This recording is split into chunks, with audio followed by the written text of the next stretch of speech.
ആകാശത്തൂന്ന് താഴേക്ക് നോക്കിയാൽ ചന്തത്തിൽ എന്റെ നാട്, പച്ചയുടുത്തിട്ട് പാൽനദി തൊങ്ങാലിട്ടാകെ തൊടുത്തതാണ് എന്റെ നാട്.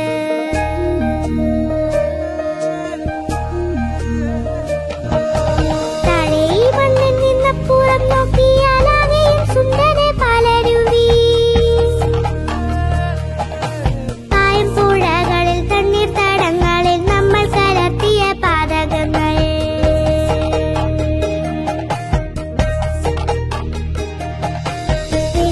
പ്ലാസ്റ്റിക് കൂടുതൽ നമുക്ക് തുണികൾ കൊണ്ടുള്ള സഞ്ചി മതി. സ്വച്ഛമാം കാറ്റും പരിസ്ഥിതിയും നമുക്കൊന്നിച്ചു നാടിനെ വീണ്ടെടുക്കാം.